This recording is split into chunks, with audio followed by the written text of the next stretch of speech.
Afternoon, everyone. Hey. Hello, Dave. Coming from, oh my Lord, that is an aggressive finger you have right there. Yeah. Look at the smiley faces. It's totally not a happy thing, but that's the tape they gave me at the hospital. Mm. Was this a hospital in America or a hospital in Canada? It was. So it's going to be a horrific billing experience as opposed to the civilized world where you go to the hospital and they fix you and that's it. Mm. Mm. I'll question the expedience of your fix. How about that? How quickly would your Canadian of experience have Very been? slow Mm. and yet no medical bankruptcies. Mm. Yeah, that's a good thing. Huge upside there. I It's agree. yeah, there are trade-offs. Trade-offs with There are everything, right? trade-offs. There are trade-offs. Had a paddleboarding accident last summer and was in and out of the ER within 2 hours with stitches on my heel. So that wasn't the Jeez. worst thing in the world. Yeah, Uh, yeah. This took about 4.5 hours, which is pretty reasonable. for Okay, I've those who turned. don't know, which is basically everybody, Dave, how did you hurt your finger? Oh, Other than, vigorous typing of I comment was letters. shredding the gnar, tearing it up in the trees, baby. That means skiing for those of you that don't. That's yeah. One day, one day. I think Um, skiing and golfing went the same way when I had kids. Uh, yeah, distant past. yeah. All right, so Distant we'll past. we'll give folks a few minutes to join. I've turned on the chat. We'll leave it on, hopefully, as long as everyone behaves themselves. We'll see what Everyone's happens. nice. This is always an adventure. We've maxed out registration for the folks that are here. We had max registration at 500 people, and we've maxed out registration. So we want to give folks a fair amount of time to join. There's a email reminder that's going out right now to everyone in all of We the Investors world. So whether they've registered or not, they'll have an opportunity, hopefully, to jump in and we shall share the conversation after this as much as we can. It's an important conversation, and we're really thrilled that you all are here and that there's meaningful content to talk about. There's been a lot going on. I'm sure, as many of you saw, both through our emails and our social media. Dave and I were at the SEC. Was that last week? Was it It last was, week? yeah. Oh, time Don't flies. feel like Wow. it right now. Yeah, we were there last week, and so we want to provide a bit of an update on the going-ons there, as well as a little bit of foreshadowing for the rest of the year. Maybe comment on a few pieces of active litigation against the SEC as it pertains to various rule finalizations and proposals. And then, just open it up for some questions and talk about whatever you folks want to talk about. As Dave said, with, focus on really what the underpinnings of We the Investors is, which is individual advocacy, empowering people within markets, transparency, fairness. And I think a lot of our 2024 efforts and initiatives are really going to dive at the heart of what we've been talking about for, at this point, many years. So it should be a good conversation. Yeah, good intro. Yeah, that's what we do. He doesn't bring me along for my pretty face. That too, Mm. And for those who haven't done this before, even if you have, there is a Q&A button you'll see. And our intent is that most of this webinar will be responding to your questions. We can talk for a long time and drone on and on about all sorts of stuff, but this is a grassroots advocacy effort, and we try very strongly to make sure that we're reflecting what you, our supporters, want us to be focused on and working on, and that we get as much information that's relevant to you as we can. So please ask questions throughout, and we will respond to them either as they come in if it makes sense, or after we're done providing the update. Absolutely. And for those who don't know or aren't familiar, David, we're calling in from the respective capitals, I guess you could say. I'm outside of Washington, D.C. at the moment, and Dave's outside of, or actually in the heart of Ottawa. Um, so we're covering the continent as best we can. Back from Vermont, where I was this week, and where this happened. So Was it a tree or was it a planted pole? Like, was it a pole? It was a pole. so I was in the trees, and my ski got caught under a branch, flipping me around. My knee was at a terrible angle, very painful. And I was stuck in the powder. So I couldn't move. I couldn't get my ski to release. And my daughter, my young daughter, was nearby, and she was coming up to try and help me. But it was so painful in my knee that I was doing everything I could to try and get the ski to release, and they were not my skis. So I was demoing a pair of skis that I was considering getting new skis. And so this is the first day, didn't have my skis, and they didn't release. And so when I was trying to release them with my pole and I couldn't release them, and I started like, like the adrenaline was pumping, and I started Right, hitting right. with my hand, and that's where I broke my finger. Somehow my knee is fine. Like I at least continue to be made of rubber in my knees, I because I've wouldn't, done I that wouldn't, before, and I've like had incidents with my knees where any other person would have like torn up their knee, and it hasn't happened. I would not lean on the I'm made of rubber expectation for too much longer. So we've got some questions coming in, which is great. I think there's a few that we can handle real quick off the bat. Thanks, Peter. Um, I just want to emphasize for folks on the call, while there is certainly overlap between personnel and mission and general zeitgeist, that the focus of this call is very much on we the investors and our advocacy efforts around we the investors. And while Urvin as a home is certainly part of that, and this is just getting onto Peter's questions a little bit, that we weren't intending and we're not really intending to talk about Urvin funding and seed rounds and things like that here, not because we don't want to be responsive to you. Please feel free to send an email, or we do Urvin investor monthly town halls, and we'll dive deep into that there. But on this call, because it's a larger audience, and also because we want to keep the focus and not cross-pollinate those two on our advocacy efforts, we're not going to get into any sort of Urvin related back-end investor finance stuff. So Peter, I hope that's not too disappointing. But please, feel free to reach out in another channel, and we'll answer that. And the same thing with Richard. We can talk about this just a little bit as it relates to we the investors. We are doing a public rollout of Urvin within the next few weeks. We're very intentionally trying to hit Reddit's IPO timing head on. But again, the focus of this call, we want to be on we the investors and the advocacy efforts. There will be and is a home that has been created for we the investors on Urvin, and I think we can show that to you a little later. And it's meant for everyone to congregate and share and exchange ideas. But that the opening and all of that rollout for the Urvin platform, we'd be happy to talk about separately, but for purposes of this call, we just want to try and keep people focused and engaging with them on the content that they're tuning in for. So I hope that's not disappointing, Richard. One of the two Richards. There's two Richards. All right, but then there's a couple of questions that I think we can hit right off the bat that really flow into.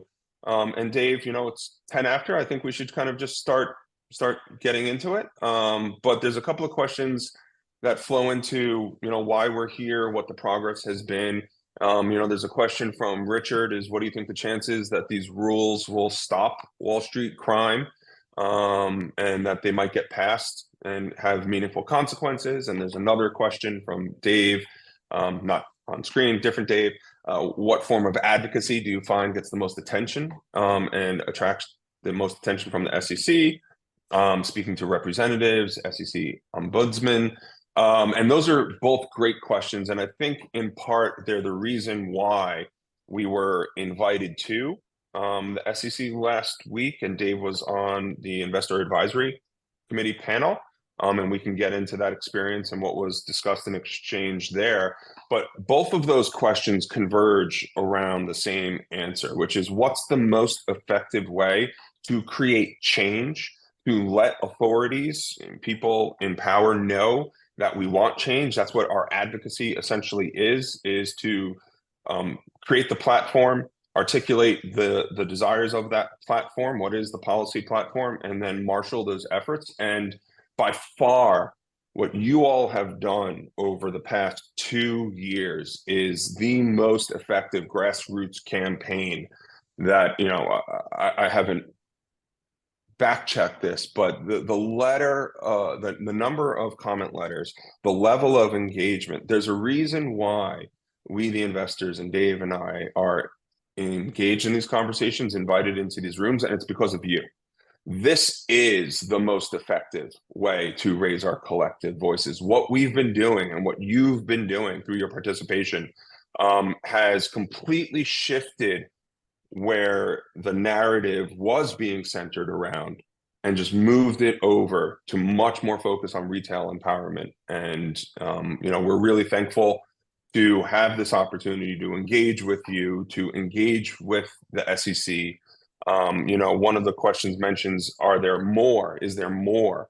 And over the years, and as we will continue to reiterate this year, there is more. Your local representatives, your Congress people, are extremely important in this dialogue. And it's not with a consistent interaction that their importance rises. Their importance is intermittent in that things will come up. And if they're not aware of our interests and of our policy platform, and the robustness of your support, that those things might fall to the wayside. So, just to kick it off the bat, what I would suggest is double down on what you've been doing. If we have a letter writing campaign, engage yourself and share it with a friend. If we have a Contact Congress campaign, which there will be, and we can get into why, engage yourself and contact with a friend. We've never had a better chance at affecting meaningful consequences, and Dave can get into how in the minutia of market structure these consequences could be meaningful and real. But this is one of the most important periods for market reform we've seen in decades, and your engagement really is everything. So, Yeah, Dave? well said, Alex. Thanks. So let's get started. I was just sending some email reminders out, as you already had as well. So real quick now, just to recap, I see people raising your hands. We're not going to bring people up, but please put your questions into the Q&A section. You should see a Q&A button, and we will absolutely get to them. And we've really, in our minds, most of this town hall is going to be Q&A. But before we get there, for maybe 20 to 30 minutes, we're going to talk about what we've been doing this year, what we the investors has accomplished, and what our conversations, especially with regulators, have been like. So I think to get started, it makes sense to talk about last week. I think that's a good place to start. So last week, the Investor Advisory Committee met at the SEC, and they held a panel to discuss the 4 equity market structure proposals that we have supported and that were proposed by the SEC at the end of 2022. And I'm sure most of you are very familiar with these proposals, but just in case, the first one is changes to Rule 605. That was just adopted as a final rule, and that involves what are called execution quality disclosures by venues and now by brokers. So the rule has been extended to brokers with lots of retail customer accounts. as well as really modernized, and it will now provide pretty good and actionable information. So that's the first equity market structure rule proposal that has been adopted, and it's a good one, and it was almost universally supported because it was relatively uncontroversial. It's updating a disclosure that was created 24 years ago, pretty much before electronic markets were really a thing. So that's great. The second equity market structure proposal was changes to Reg NMS, and that was a main topic of discussion at the IAC. That involves changes to what's called the quoting and trading increments. Those are currently set at the quoting increment is a penny in US markets, means you can only enter orders at 2 decimal places. You can't put orders into lit markets on exchange at more than 2 decimal places, except in special purpose facilities that have been exempted from that rule. There are also some changes to market data as part of Reg NMS, the Reg NMS updates, and a few other sort of miscellaneous things, one of which is also the access fee cap. That's a cap on the fees that exchanges can charge for liquidity taking orders. So when you cross the spread and go to hit a bid or an offer, there's a regulatory cap on the fee the exchange can charge you, which is 30 cents per 100 shares. The third equity market structure proposal was regulation best execution. So that's the SEC's attempt to get a best ex rule on their books. And the fourth is called the order competition rule. And that's the one that would take all of the retail orders that are currently going to wholesalers and send them on exchange, generally speaking, to an auction facility. A lot of people call it the retail auction rule. So we'll talk about all of these things. These are all big changes to markets. But that was the context for the IAC committee, and I was invited to attend that. And it was a good discussion, I thought. There was some disagreement on the panel on the regulations, but it was a pretty substantive one, I think, and we got deep into 605, where the only real concern was that there's no sort of centralization of these reports, and there was doubt expressed by the committee that retail investors will ever use these disclosures. And of course, we made the point that you'd be surprised at the level of sophistication of retail investors. And someone on the committee, in fact, made that point towards the end of the panel as well. The real hot spot ended up, I think, focused on both the order competition rule and the Reg NMS changes. We didn't even get to best execution because there was so much time spent on the other two. And I think from a Reg NMS perspective, what we heard was from T. Rowe Price, from Mehmet Kanak, who was there representing T. Rowe Price, was that generally everything is working great. Let's not make any changes, especially ones that will impact institutional investors. There was someone from Jefferies, Anna Herzog, and she, I would say, came in a little less towards that side of the spectrum, but still very much on the let's make slow changes and small changes and see what happens.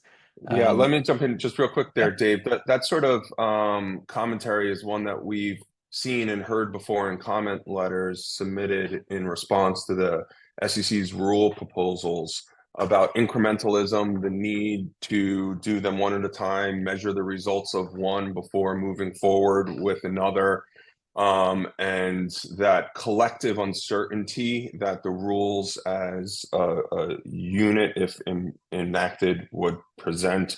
I think that's a theme that in comment letters and recent litigation that's been consistent. It's a drumbeat that, let's say the opponents of these reform efforts have been making sure that they're playing loud and clear.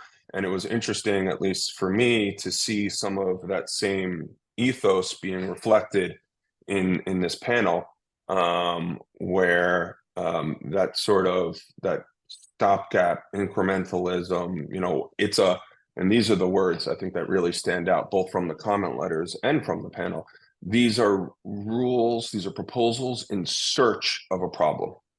These are proposals in search of a problem. And, I think we would flip that around. We think that there is a pretty articulated and clear problem that these proposals are solving.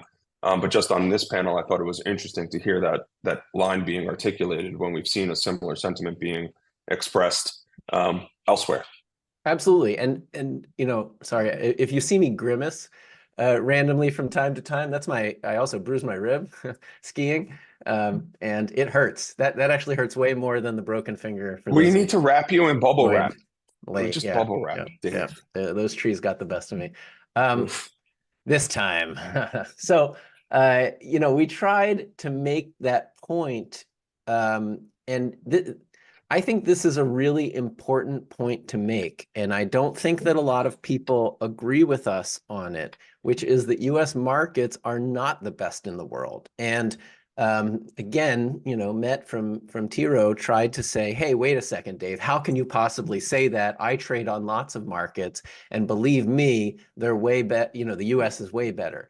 And again, I don't think that's the international consensus. That's a very US-centric view. But when you look both at how people feel about US markets around the world, as well as the data itself, it really shows that international markets are more efficient than the US in many ways, in many markets. The big difference being US markets are the biggest. So as the biggest, it really covers up a lot of problems.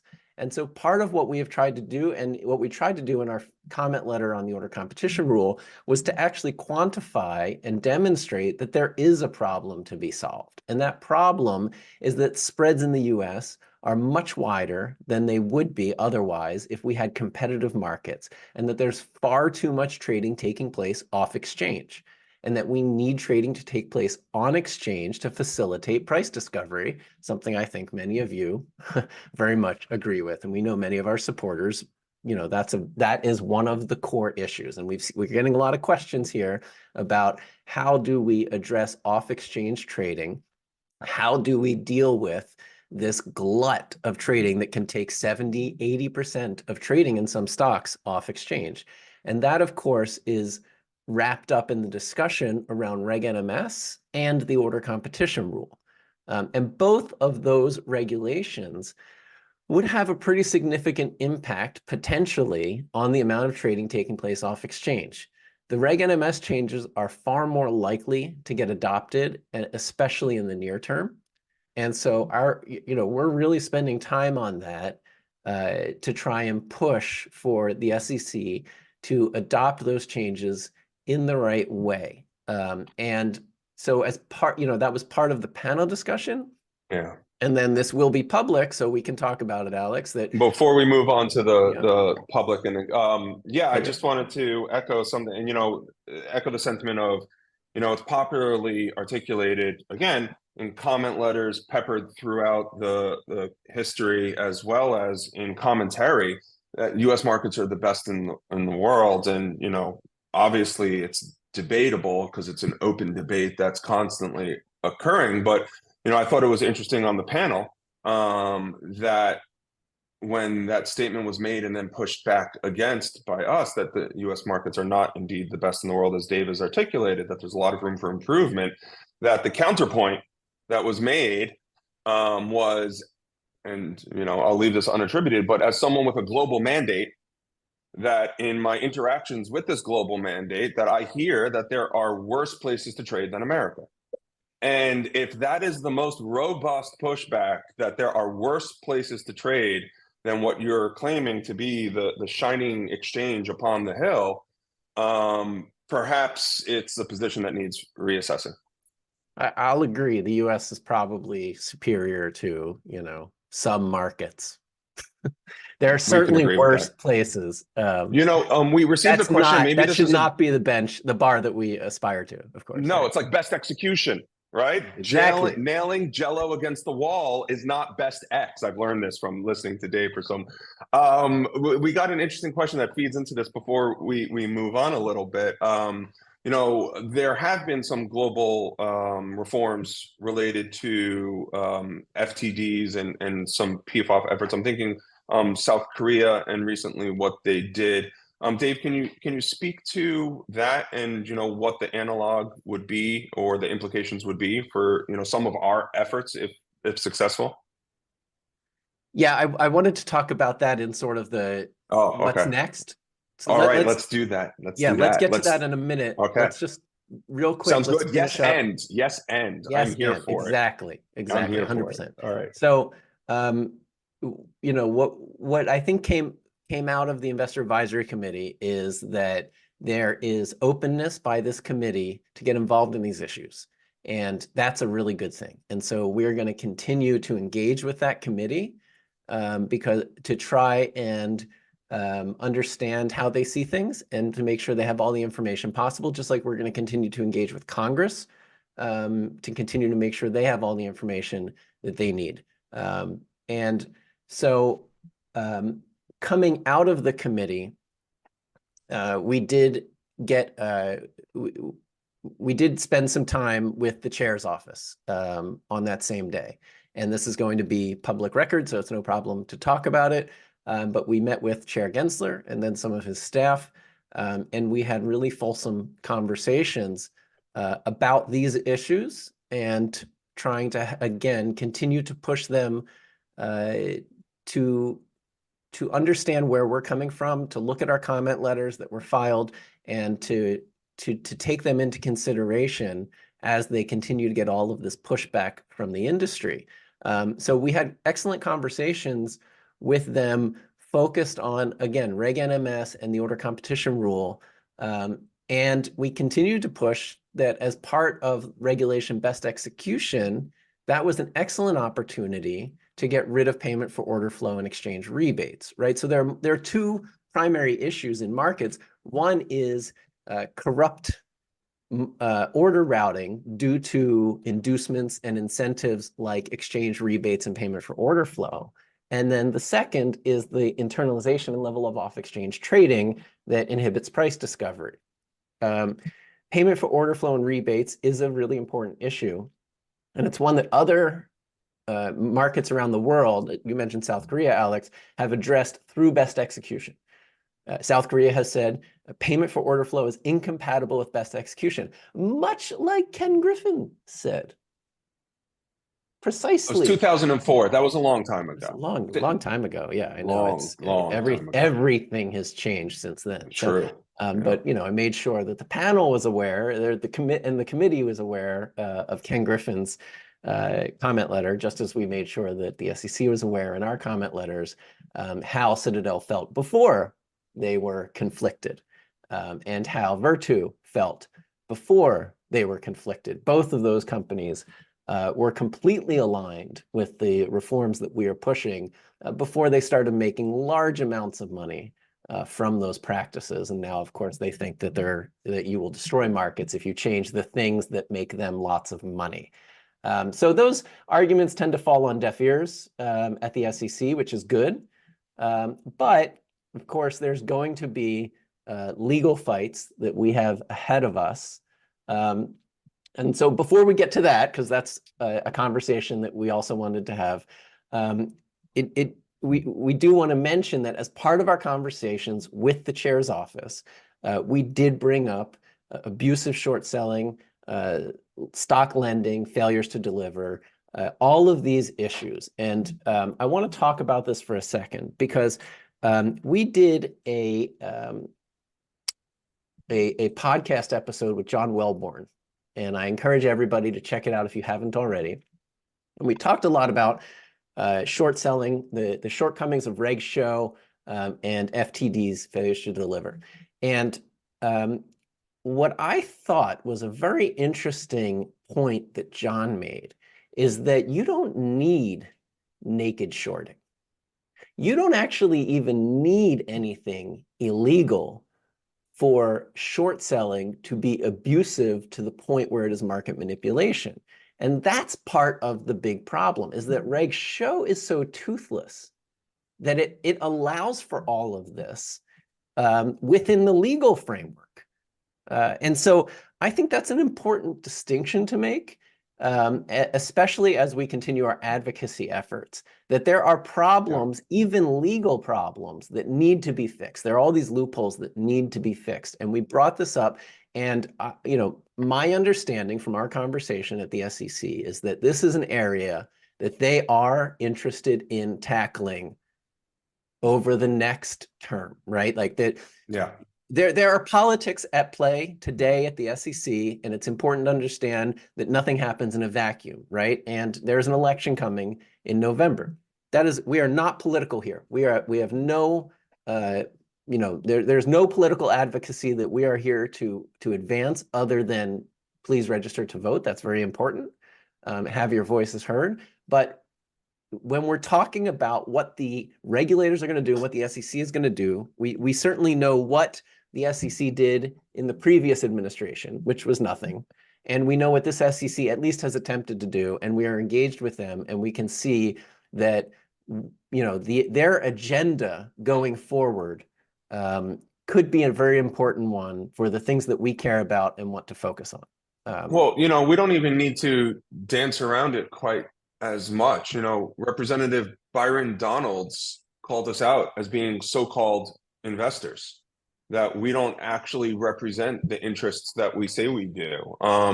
We know how the political winds are blowing. I think everyone on this call is well aware of how money has already made its way into the U.S. political elections for this cycle, and where that money sits and what it favors and where the source of those funds lie and their policies lie relative to our own aims and aspirations. So as Dave is saying, yeah, we are completely apolitical, but we are 100% outcome focused. That's right.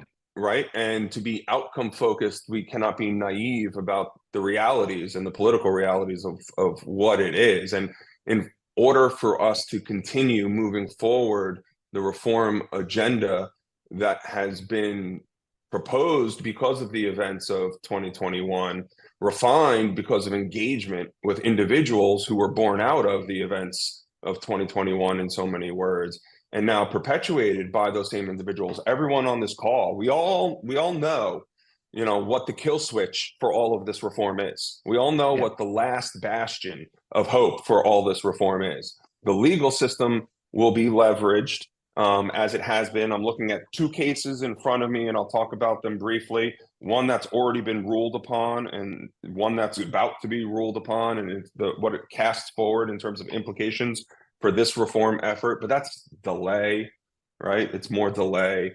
And So I can tell you as well, not everyone has been engaged in market structure reform since, let's say, 2016, for example. So 2016 to 2020, that SEC administration was run by Jay Clayton. Met with him, met with commissioners and staff throughout that time period, trying to push for many of these same changes. And there was no interest whatsoever, no appetite for any change. So, it is important to understand that there is no way any of these changes happen under a similar, chair. And we've seen it. We've seen the story. We're in a different chapter now, and our meetings and our experience and our engagement, as many of you have seen publicly in our public engagement with Chair Gensler, continue to be fruitful and continue to get our voices heard at the highest level.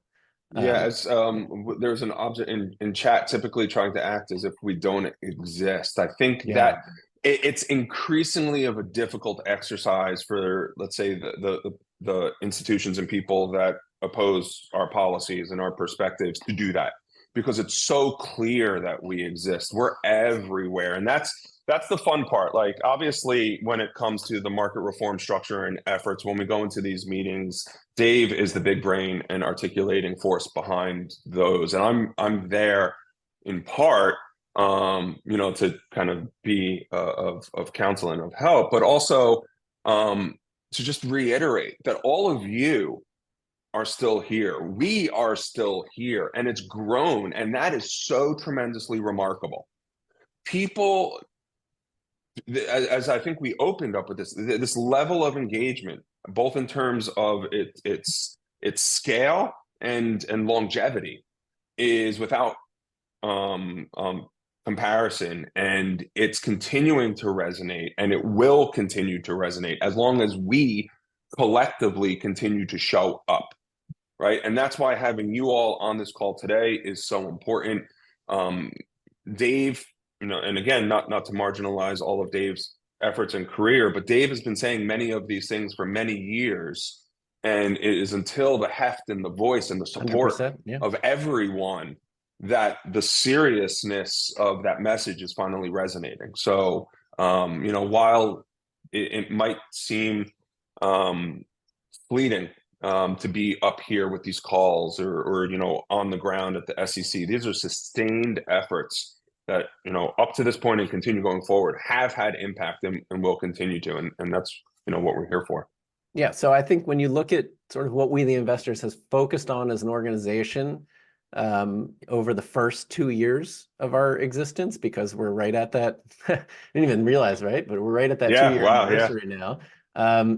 It's been, understanding that the SEC has a certain set of priorities, and those priorities align very well with a certain set of changes we want to see in markets, which is getting rid of internalization to the extent that those orders can go on exchange, and attacking the problems of price discovery and the conflicts of interest that payment for order flow and rebates create, as well as starting to push the conversation of market, of attacking market manipulation, abusive short selling, failures to deliver, that type of thing. And now we see that our efforts to do that are starting to bear fruit, and that there is appetite to spend the capital, the regulatory and political capital, to take on some of those issues as well. So, I think that's kind of a good synopsis for where we've been and where we're going. And again, please, if you have questions, put them in the chat or Q&A. That's what we want this to be, just a chance to talk to you and answer your questions and hear from you and what you think.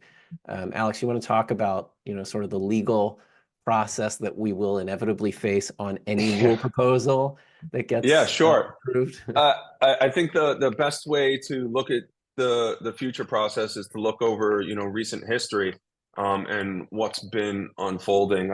It's funny, we've all been together for so long now that there's actual, like, not just recent history, but history. Everyone remembers probably Citadel's challenge against the SEC for IEX's delimit orders, and how that was based on Administrative Procedure Act, APA violations about, arbitrary and capricious, which means, you didn't really think about it, and the things that you did think about were just kind of plucked out of thin air. And that was a multi-year arc. I think the original proposal came out for the delimits somewhere around 2017, 2018, and the case didn't get decided until 2021 ultimately. So number one, as a takeaway, that captions for you the time frame of what cases like this can potentially take. As a contra example, we have a recent case that came up and was decided in the Fifth Circuit. And there's another case that just recently got filed in the Fifth Circuit. So first, let's talk about the case that was decided in the Fifth Circuit. This was last October. It was about the share repurchasing, the SEC's rule about disclosures about share repurchasing. That was a rule that was articulated. We support, of course, transparency. It was challenged by the Texas Chamber of Commerce in March of last year, and then argued, and then ultimately the decision came down in October of last year. And the reason I bring it up is many of the same underpinnings of that challenge are similar to a new challenge that was just filed earlier in March related to a different rule. But the underpinnings of that challenge, again, are Administrative Procedure Act, lack of consideration. And in that instance, one of the things, and I think it's really meaningful, is they talked about, and this is the Fifth Circuit.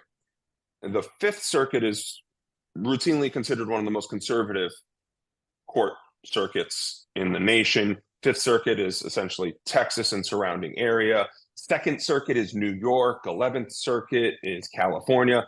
Fifth Circuit, conservative judges.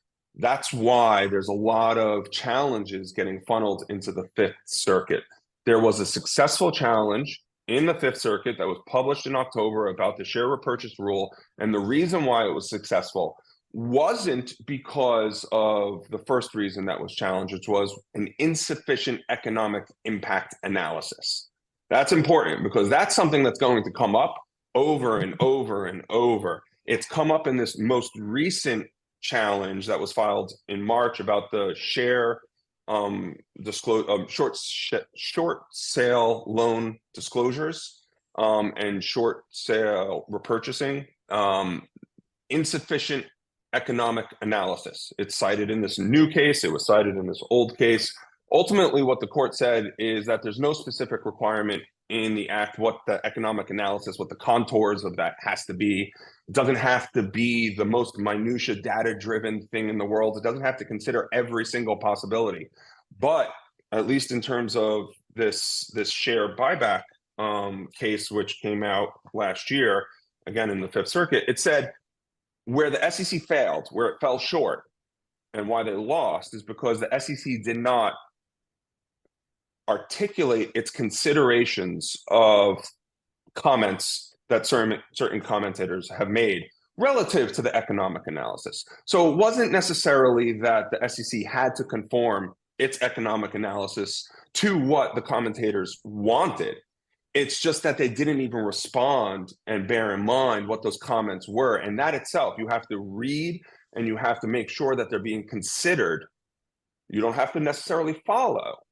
And so the Fifth Circuit said because these comments were basically just disregarded, and the SEC failed to follow up and conform, we're going to find in favor of petitioners. And they overruled that SEC rule on the basis of being arbitrary and capricious. So it wasn't because of an insufficient economic analysis by itself. It was because of some of the follow-on other events that And happened. if you look at the comment letter, Alex, you sent me from Citadel, which was filed in this past December, it basically said every single thing the SEC are trying to do is arbitrary and capricious. It used that language over and over again.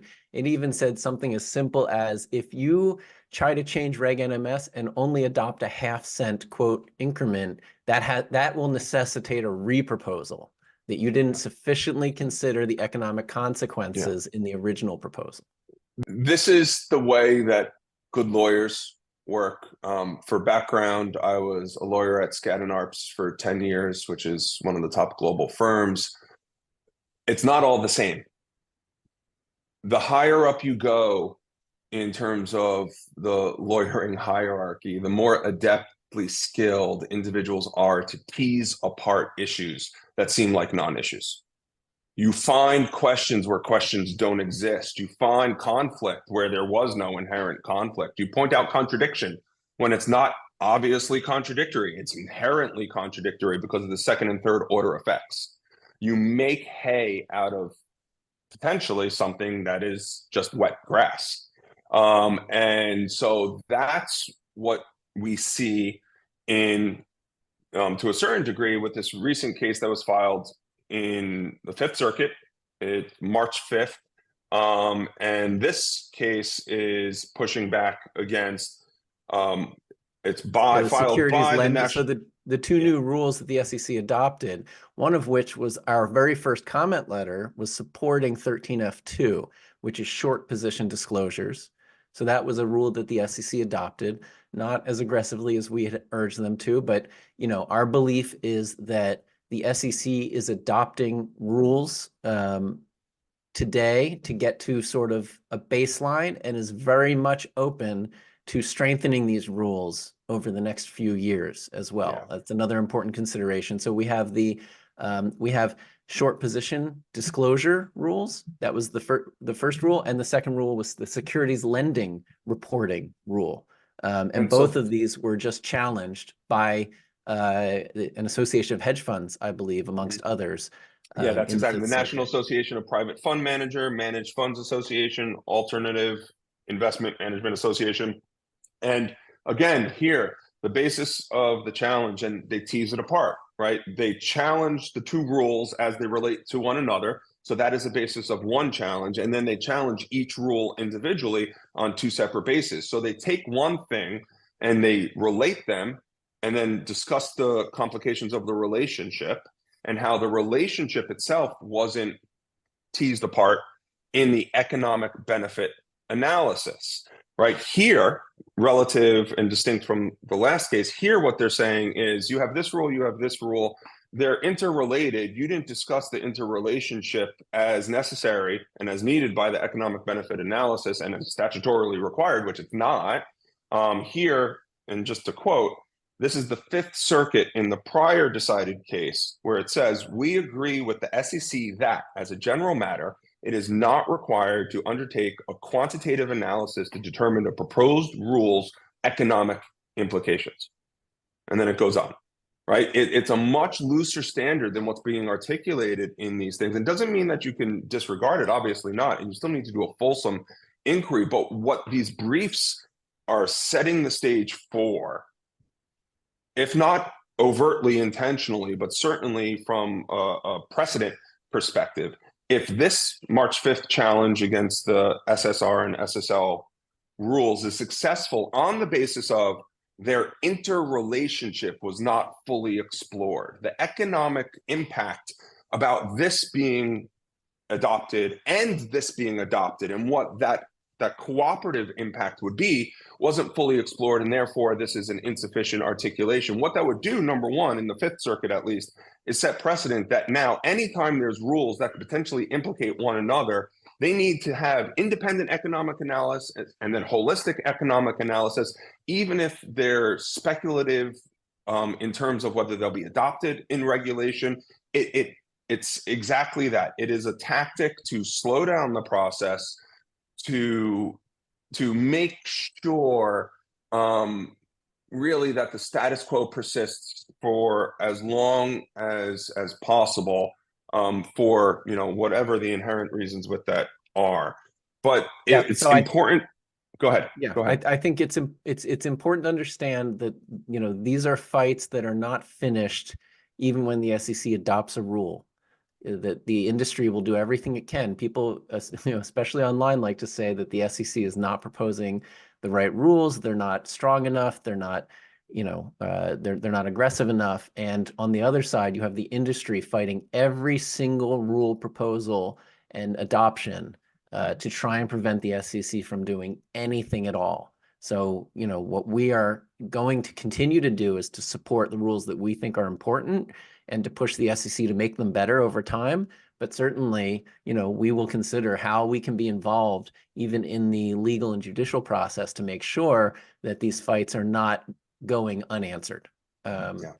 One thing Yeah. I did want to do before we start jumping into Q&A, which now we're getting lots of great questions and we very much appreciate it, is I did want to show folks the We the Investors community on Urvin. And I wanted to show you a post I just made before this call. So you can see that, this is a big part of where we see the conversation continuing, and we'll continue to stay engaged in other places as well. But there is a dedicated We the Investors community on Urvin. Can you see the screen now? Yep. You can see Okay. fine. And, so again, would encourage everyone to kind of jump on and talk to us here.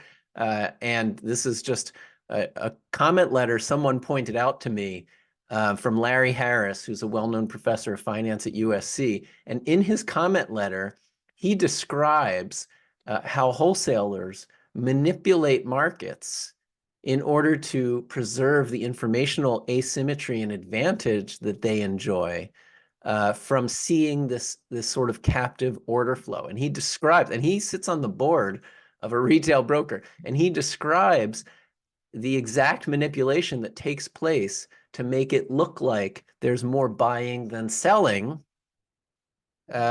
even when you have, let's say, three three orders that are on the same side. So they can fill, a wholesaler could fill three market sell orders in a row, but print them at different prices to make it look like there's a different order activity than there actually is. And so, this is the kind of stuff we're talking about on Urvin. And we're getting deeper into the topic there. And I just thought, we wanted to bring up this comment letter and the snippet to show again that this kind of manipulation is being talked about in the comment file. It's being talked about by some preeminent people. It's really well understood that there is quite a bit of market manipulation taking place right now. And that's where we have continued to focus our efforts. And our advocacy is highlighting that there are experts out there, well-regarded experts, USC, Dartmouth, other colleges, other financial industry people that agree with us as well, showing that there's market manipulation taking place and that the SEC needs to address these issues. All right, so with that being said, let's see, questions. Richard, you asked the first two, and what do you here are the questions. What do you think are the rules that will stop Wall Street will get passed with meaningful consequences? I think that's a great question. And two, it's pretty clear that without majority congressional and or Senate support, nothing will change. What's the best way to help we, the investors, apply pressure? To your first question, can we get rule changes in place that have meaningful consequences? And this was a conversation we had with the chair's office and will continue to have with other commissioners' offices and staff at the SEC. And it really gets to the heart of this issue, which is that some rules are simply unenforceable. Best execution is a great example of a rule that is unenforceable. There are no best ex cases, or hardly any. It is not something that regulators have been able to figure out. And when you are confronted with a situation in which you have unenforceable rules, the best answer is to change the rules to make it so that, for example, they don't really need to be enforced, or if they do, that they're dead simple, right? So best execution is a great example. In the SEC's attempt to create a new best execution rule, there's this whole section of the rule proposal that's focused on conflicted transactions, which are in transactions in which there's payment for order flow, for example, or exchange rebates. And the SEC is saying, you need to do all this other stuff if you're going to accept payment for order flow.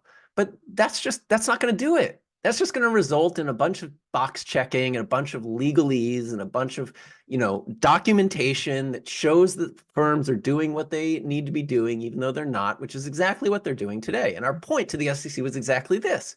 You cannot enforce this rule. FINRA can't enforce this rule. The DOJ has struggled to enforce this rule. So how about you just say no more conflicted transactions? That's the simple solution. That's what other countries have done. Right. And we made the same point on several other rules that right now enforcement is lacking.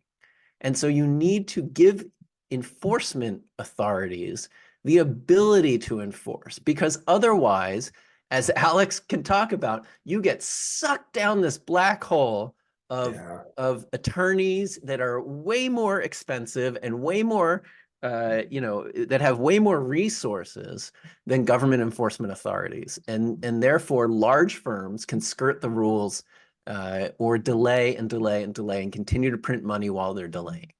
Yeah, so it's just to on that, right? The framing of the question is, will there be rules that stop Wall Street crime or enact meaningful, consequences? And I think the premise, unfortunately, is a little flawed, because water will always find a way, right? This is something where if you have a gradual evolution of the regulatory field, then everyone can see where the field is going, and that provides time to start strategizing about what the future field will look like. And the most insidious type of wrongdoing isn't the crime. It's always the gray area. It's the stuff that lives right on the edge of that line that is the creative workaround that can be rolled out en masse with less risk assessment than otherwise. And if you're gradually evolving what that regulatory line was, it provides ample, time to adjust what that gray area operations is. And is interesting, I won't get into details, but we had some, just historically interesting conversations about ways that new rule proposals, could be finessed if they came to be. And it really just shows mindset of, there will always be incentive to get as close to that line as possible. And ultimately, to create true reform, it's kind of what Dave is suggesting, is you need something of a radical movement away from what is the current structure where everyone's anticipating where the puck is going to go. And you just change the playing field so it doesn't have the time to root. But, that's a bigger ask, obviously. Yeah. So, Richard, to your second question, how do we apply pressure with Congress? I agree with you. I think Congress needs to be pressured. I think we'll only get results with a Congress that is receptive to these changes, aligned with a regulator that is receptive to these changes. So we have tried in the past to do congressional calling campaigns. I think that's the best way to attack the issue, to show members of Congress that their constituents care about these issues. So one thing I would say that is a request and a takeaway from this is that if you want to get involved in We the Investors, please reach out. Send us an email. We're Dave and Alex at urvin.finance. Very easy. Simply, send us an email. Tell us you want to get involved. We have a We the Investors Slack that I think most people are not active on anymore. And we'd like to get you back to being active. We need volunteers. We need help in doing this. We are not funded like these guys. It's Urvin that has been funding it. One question was also about, have any companies joined We the Investors? And many companies are suffering because of what's taking place. And we have had corporate support in the past. Initially, when we launched and we talked about that, public.com, Prodigium, and Paxos, that for some reason, all three companies that start with a P, supported what we were doing. But over time, it really is just Urvin that supports We the Investors. And so, we believe that with volunteerism and with people who want to help with this, we can really accomplish much more than these well-funded efforts. But we need volunteers. So, if you want to make an impact, you want to help, let us know. If you have ideas on how to run congressional calling campaigns, get involved. Like, we've got tools, we've got great tools for doing this, and we've got great reach. As you're getting our emails. We've got a very substantial email list at this point. Well over 100,000 supporters of We the Investors, and it's only been growing, as Alex said. So, I think that is the kind of thing we want to do this year. We want to start to apply that pressure. There are a lot of questions on what's the current status of payment for order flow and FTDs. Let's see. Someone anonymously asked, what's the latest on payment for order flow regulation? Paul asked, what's the current status on getting PFOF and FTDs banned? Nathan asked, did you get the impression Gary Gensler was willing to at least begin to look at FTDs before November? To answer that, I think that payment for order flow specifically is not at this moment on the chopping block, unfortunately. We're going to continue to push for it to be, but it's something the SEC looked at, and they were not clear that they had the legal authority to attack head on. But there are some changes that have been proposed that could really transform what off-exchange trading looks like for retail investors. And that's both some of the changes in Reg NMS in terms of quoting and trading increments, whereas if you can't trade at any price off exchange, then it will be more difficult to justify routing those orders to wholesalers. So today, wholesalers enjoy a regulatory advantage over exchanges, and that's crazy, right? But that's the lasting influence of Bernie Madoff. There are rules in place today that are due to Bernie Madoff, and the payment for order flow system and the system that makes it so that internalization is privileged and enjoys advantages over on-exchange trading. Those are mostly the result of Bernie Madoff's influence. And this is one of those areas. So that's why we pushed for quoting and trading increment changes in our comment letter. It sounds like an esoteric and, really in the weeds thing, but it's one of those things that can really impact trading. And it's also the thing the SEC is probably going to move on next. And so we're waiting to see what they do there. And then, of course, with the order competition rule, and I know there was another question here about trade at and order competition. Yeah, we will continue to push for a trade at rule in as as the natural sort of evolution of what the order competition rule should be. So the SEC proposed the order competition rule. It's essentially a trade at rule with a price improvement auction at the end. And we're telling the SEC, and we've been saying this publicly. I said it at the committee meeting. Just forget the auction and adopt the rule otherwise, because that's a good rule. And it says unless you're going to trade at the midpoint, you have to trade on exchange. That's a good rule. That will push most trading for retail out of the wholesalers, out of the dark market and onto the lit exchange. And so that's really a big part of where our focus has been and will continue to be. We're getting lots of questions now. So one of you, let's see, Nicholas asked, is there anything we can do about eliminating acceptance, waiver, and consents? It's a tough one. Again, regulators don't have the resources to take every case to court, unfortunately. And they're getting pushed more and more to have to do that through the breakdown of the administrative law judge system that's happening in the Fifth Circuit that we talked about. And you can push your members of Congress to give the SEC more funding, I would say, but I don't see anything really attacking that, Nicholas. We did a Let's Talk Markets podcast episode with John Castiglione, who used to be at the New York Attorney General's office, and we talked a lot about this issue. So if you want to learn more about this issue, I'd encourage you to go check that out on any podcasting platform or on YouTube. We try and get deep into these issues. And to answer Edward's question of do we have any recommended reading that covers FTDs, their purpose, market mechanics, again, if you haven't seen the John Welborn episode of Let's Talk Markets, the podcast episode, that I think there's more information in that than anything else I've seen before. So I would encourage you to check that out to learn more. So Jared has a question about timing on the vote. And I think because it's an election year, there's particular pressure. There's something called the Congressional Review Act, which if both houses of Congress and the executive are aligned in terms of party, the new executive can look back, I think it's 120 days from prior actions and regulations that have been adopted. So there's a level of timeliness to, if you want to avoid that look back period, so that any sort of final rules that are adopted by the SEC under this administration, under this current executive, because of the uncertainty in November, and because it's possible that the Congressional Review Act could apply, it would probably accelerate things. So we're looking at, mid-early summer to really make sure that these things get a fair shot of being enacted as proposed and not just killed potentially come next January. Yeah, I think that's right.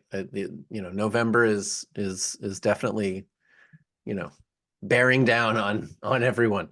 And Jared, I think you also, in part of your question, asked, would a decision to go with trade at require a new round of proposals? I'm not an APA lawyer or expert, but probably is the answer. That's a big change. A trade at would probably require a reproposal, but I'm not 100% sure. And really, it is the same thing they've already proposed, just making the auction, not mandatory. Optional, for example, is the way you could do it. I think, Wayne, you've asked two questions. Would it be prudent to enlist local news media to bring awareness to these issues? I absolutely think so. I think that's the kind of thing that can really impact members of Congress. So, if you have ideas on how to do that or want some support for that, please, again, reach out, Dave at Urvin Finance, Alex at Urvin.finance. Feel free to let us know if there's anything we can support you, in your efforts to get more eyes on this issue. Yeah, and then You also relatedly asked, with Gary's question yeah, about mass attendance, I think mass attendance at events has taken a different tone, unfortunately, in our current political climate. yeah, So it might be counterproductive, depending on the circumstance and where and what. But I think because of all the tools and channels we have available to us, physical attendance isn't as important, certainly, as it used to be. Frankly, developing a relationship with your congressperson by making sure they hear from you once a week, letting them know that you're interested in these things, following up. I think that's as powerful, if not more powerful, because that presence will be felt continuously. I think that's probably the way that I would try to exercise some sort of presence in this area. agreed. Yeah. I see Paul and Ryan, you both still have your hands up again. Please just, type your questions if you haven't already. Maybe you have, I know we answered one of your questions, Paul, just, in the Q&A or in the chat, and we'll get to it. Wayne, you asked what obstacles exist in why the obligations warehouse is not elicited in our conversations, investigations of our concerns. I wouldn't say it's anything explicit in terms of why that hasn't really come up. You're getting very deep in the weeds at that point with the DTCC and such, and it's an area that, we've been trying to, I would say, socialize before we can really get deep into it, right? Because while everyone here understands and believes that market manipulation is happening and is a problem, and this gets to another question from Brad, where you're asking, will there be any push to actually regulate spoofing? And we see huge stink bids all day long. So we all understand and see the manipulation taking place every day. And I have done quantitative analysis work with the other co-founder of Urvin, Zach. We've done a lot of work to quantitatively demonstrate market manipulation in various ways.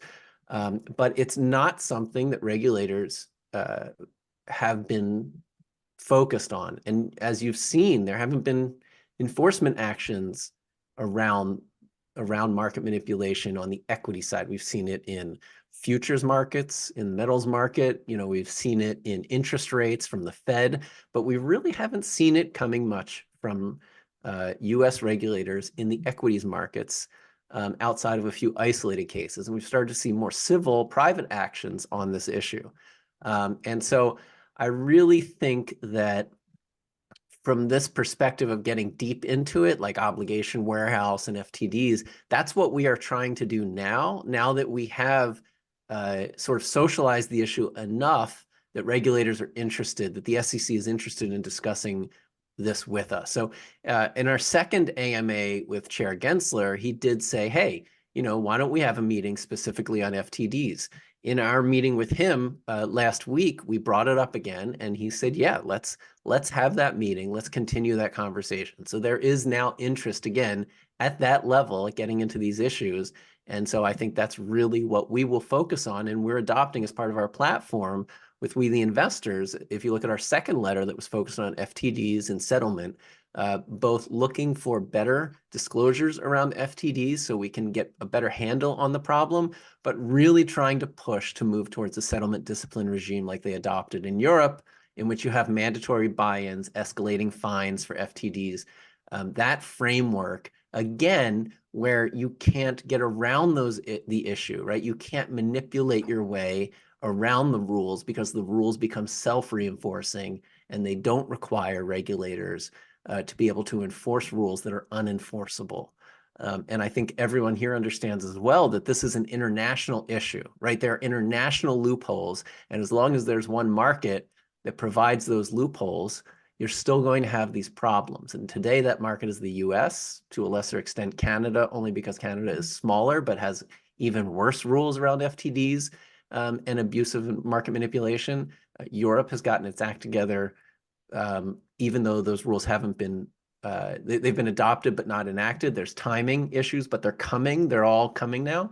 So that's the kind of thing that we are going to continue to focus on, is that international focus, to make sure that we're everywhere we need to be, to make sure that those loopholes don't continue to exist. All right. What else are we what else have we got, Alex? Let's see. Couple stuff in chat. Let's see. We have a request about old-fashioned letter writing.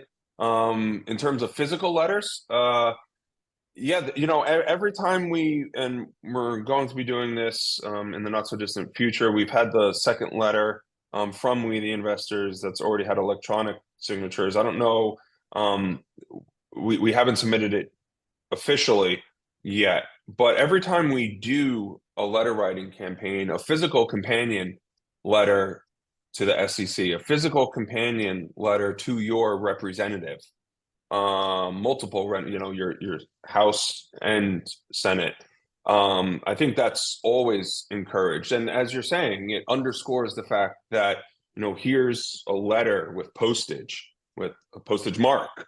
Like, these people are real and they're reaching out on these issues. I think that is a way to be effective. So it's something 100%. that, Yeah. yeah. I think a letter writing campaign is a great idea.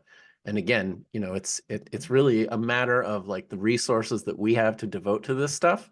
And so, once again, if people want to help, if they want to get involved, please reach out.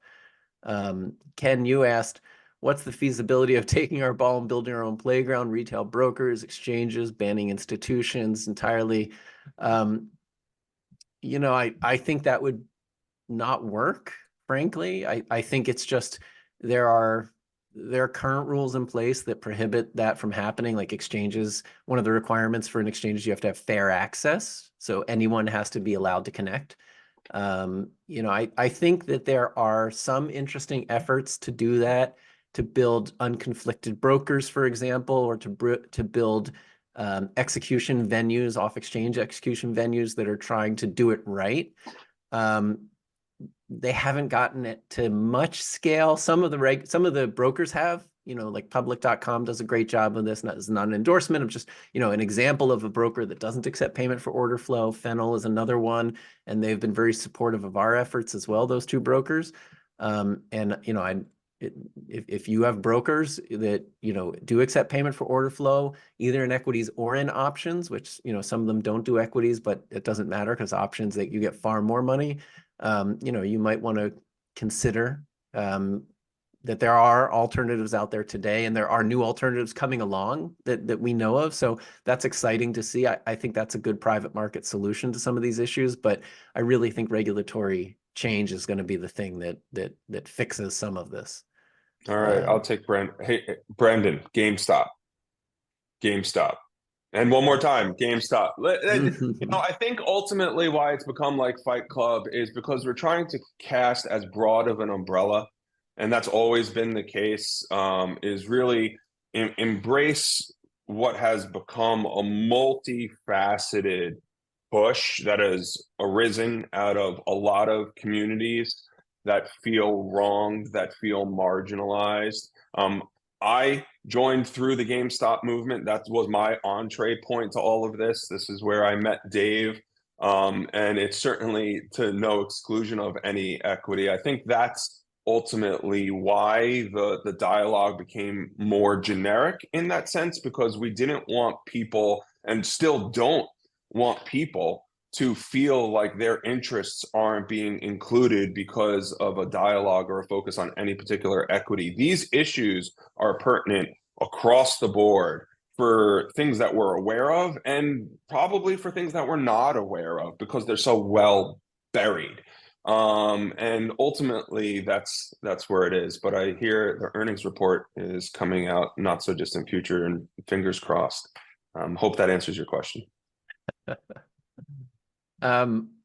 And I would say, you know, a lot of these issues, GameStop exposed many of these issues. And that's been so important, right? And you know, we talk with people every day or all the time about market issues, but we talk about GameStop and how it exposed this and what it showed. But there, you know, there are people who came to this through other tickers as well. And we are very much focused on market reform. But you know, don't worry, we do mention GameStop probably every meeting. I mean, I can't imagine there's one that we haven't. Um, so let's see. I think William asked, what method of communicating with my representatives is most effective? I've sent letters, called their office, but feel that when I try to relay the concerns from WTI to my reps, if I feel it falls on deaf ears.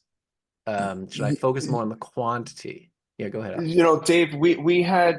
I'm curious if this is just the echo of a memory. We had someone, either as a guest or a written outline of what that other side, like when you call, the person picks up the phone, they're literally an intern and Yeah. they're just They're creating a just they're tally. taking a tally, and every Right. week they go to the member of Congress and they say this many people called on this issue, this many on this issue. That's it, basically. And so I think between written and phone, I don't think there's much differentiation in the import that either of those two mediums is, as long as they establish, oh, this is an actual constituent of mine, right? And that's where at times I think letters might be better than calls, because calls, you know, they'll say, oh, where do you live? They'll ask for information, like your constituent information. What's your I've Right. done this before, right? Is, what's your address? Where do you live? Okay, what do you want to say? Okay, thank you very much. And they hang up. That doesn't mean that they don't care about what you say. It means they're low level interns who are just there to tally the incoming, you know, effort. So don't be discouraged because of that alone. Having said that, I think the extra, not social proof, but just geographic proof that a letter provides of, here's a stamp, this is clearly mailed from within my district, and it's this So thing that here's a exists. way to look at it. That the way I understand these offices look at it is that a call is a certain level of effort. And so it tells you that for every call you get, there's like 10 people who believe that same thing, but they didn't call, right? But a letter, it takes more effort, right? It takes effort to write it, to mail it, to put the stamp on. And so for every letter, they assume like 100 people believe that in their district, because it takes that much more effort. So yes, letters are important. Letters are effective. Don't let that stop you from making that call. Certainly. And yes, quantity is important. That's that that's the simple truth of it. And so again, you know, I think that if anyone out there has experience in this area, wants to help us organize um, you know, more concerted, directed efforts at this outreach to Congress, I think one, that would be something we really need help with. But two, there is an election coming. This can be an issue in that election, and it won't be unless there are enough calls made and enough letters sent to make sure that members of Congress know that their constituents and the voters care about these issues. So yeah, I think this is the time to be organizing around these issues and to make it something that counts in this election. Um, I saw, you know, Nicholas asked a question about, you know, what's our opinion of a particular effort in, you know, I don't think we can I'm not familiar. Yeah. speak to it enough. I know that, you know, the guy, the butcher of Wall Street, has been very supportive of we the investors. We very much appreciate that. We're going to be, you know, I'm going to learn more about this, but you know, can't really speak to it today. So let's see what else. let's go picketing, Juan. Yeah, I mean, again, I think we need to get this information out there. We need to make sure that people understand that voters care about these issues. I really do think that if we're looking at what do we do over the next few years to change markets, this is a critical time to, one, make sure the SEC is working on the right issues, focused on the right issues, and making the right changes, and that, two, Congress understands that these are important issues that voters care about. And if we do Yeah, those two things over the next few months, we're going to have an incredible amount of success stories over the next few years. the local news route is a good one to go. I've had success in DC with local news related to College 529 plans and the mismanagement there. And we put someone up, I propped someone up, and news ran an article on it, and we got change. Your local politicians watch the local news. That's a very effective way. Yep. So, explore that individually, and that's something for us to think on also. But your locality, right, where you are matters. That's one of the biggest, I'd say, um, um, short-sighted things that we didn't do. And obviously, it's a balance between empowering people and trying to respect their privacy. But us not knowing where everyone is has impacted our ability to help focus pressure at particular moments, right? And so where you are, apply that pressure accordingly, and you can get significant results. Yep. Yep. For sure. 100%. And Scrap Queen, you've been sending really great messages. I don't think everyone's seen them though. So, your point that letters provide individualized evidence that can be seen, held in hand, absolutely. And do it in triplicate. One to your representative, one to the SEC, one to local media, to your point, Alex. I totally agree. We always say, I love this line that Alex came up with, doing nothing does nothing. Like that's the heart of it, right? So if you want to do something, there's something you can do. And whatever level of effort you have the ability to put into this, you can do. You want to make a phone call, that's it. That's going to make an impact. One phone call will make an impact. 10 will make an impact. 100 will, right? Every single one matters. A letter will matter. Signing a petition will matter. Filing a comment letter will matter. All of this stuff matters. We see it every time we go to DC and interact with people. We see this impact happening and mattering. So I can't tell you enough how amazing what has happened over the last 2 years has been, the impact it's made on the conversation, the way we've elevated these issues across the board. And I've never been as optimistic as I am.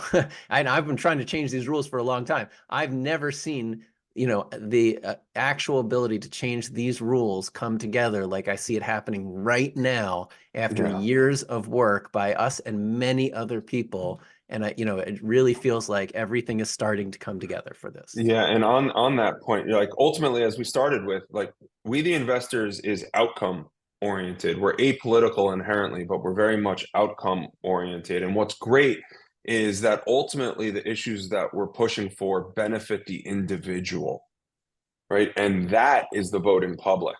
You are the ones that matter. And now this cycle, your voices are amplified and their import that much more. So it really doesn't matter where you live, what the political leanings of your environment is. These are issues where it's essentially Wall Street versus Main Street. Yeah. And these are issues that we have a very robust effort at the SEC to support.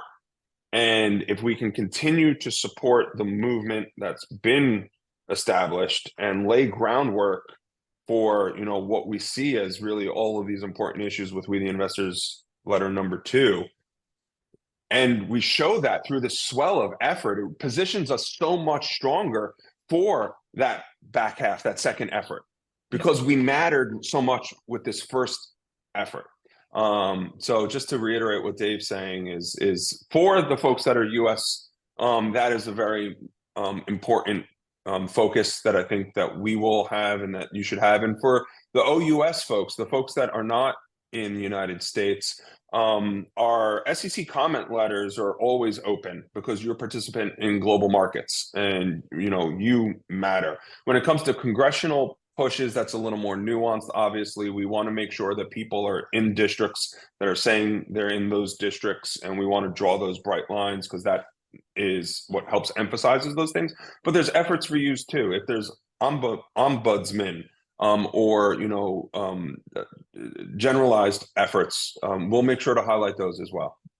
Yep, perfectly put. So, oh, here, Juan, if we did have a picket sign, what would it say for it to stand out and make a statement?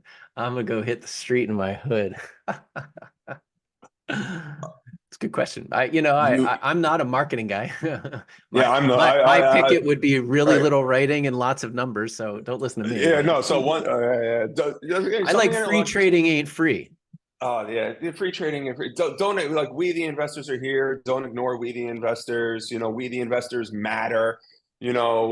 All of those things that encapsulate the magnitude of the effort. The we, it's we, right? It's always we. And what is the size of that? And so we the investors want change. We the investors are tired of the status quo, right? All power to we the investors. All of those things that is we're here, we're staying, and we're pushing for this change. Doc, I'm sure I'll see you around. We can bounce ideas off each other for sure.